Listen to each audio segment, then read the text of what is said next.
Our next guest came all the way from the West Coast to celebrate life with us. They are Sonic Octane. Welcome. How are you guys? Great, thank you. Great. Is Denver considered the other coast? I don't know. Oregon, is that the other coast? That is the other coast. That counts, right? To East Coasters, it's definitely the other coast. But. So Sonic Octane, Robert, tell us about this group. So we're all about Americana and bringing message to our music to help heal America. Lovely. How did this group start? How did you guys get together? Me and Gunnar here, we're playing in a band, and Robert saw us playing and basically asked if we'd be willing to collaborate, and we all kind of had the same heart, so we decided to get together. Okay. Drumming. Yes. Okay.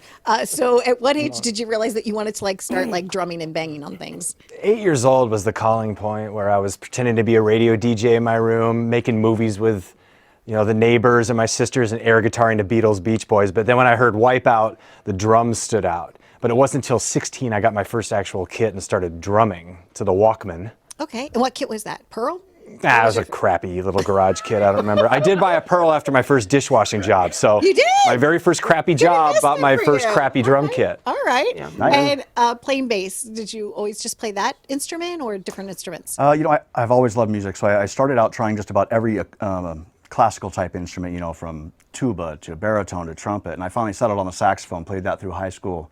And I decided I wanted a little more attention. So I shortened out of the orchestra into a 5-man band, started playing bass around my freshman year, and just been growing a love affair for a long time with the instrument. Excellent. I learned about my instruments from Peter and the Wolf. Remember that? Oh, it's great.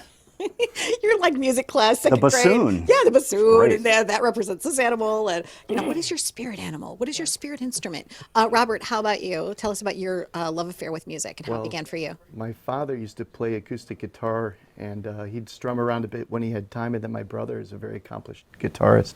So eventually I picked up a bass, and eventually led into songwriting, which led me to guitar and piano, and kind of came along. And your musical journey, interesting.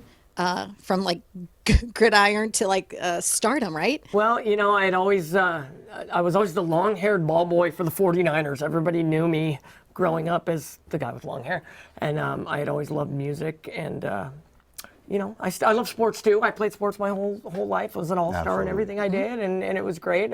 But as careers started to become formed, I have some friends that are head coaches. Kyle Shanahan and Sean McVay is the grandson of my dad's old boss. So I know a lot of these people, and it was kind of set out for me, but I kept pulling toward music, and here I am.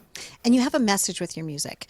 It's heavy, right? Would you consider your music is like a heavy kind of sound? Heavy metal-y sound? It has wet. Wait. Okay. Sorry, not wet. No, I like that. It's wet.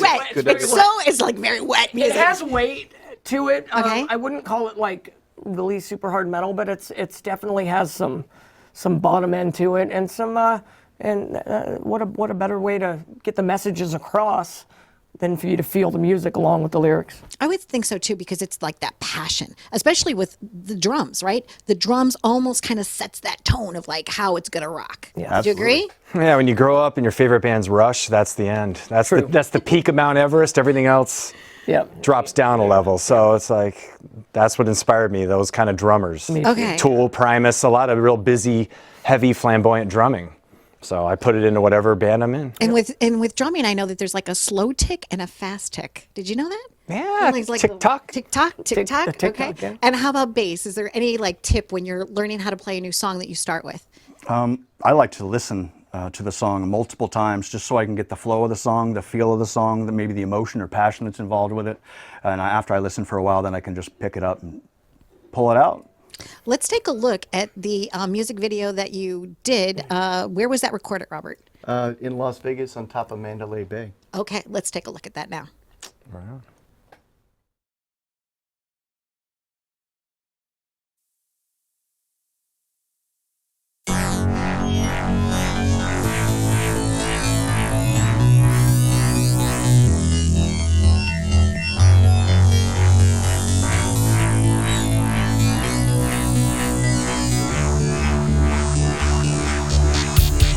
Feeling nothing is too much to feel.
Tell us about the inspiration. Why on the top of Mandalay Bay?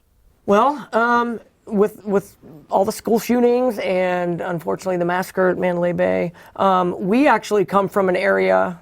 We've had a few things happen. We had Columbine, of course, and then the Aurora shooting happened. And our town has been kind of tainted with people thinking about, those are the things they think about when they think of Denver now.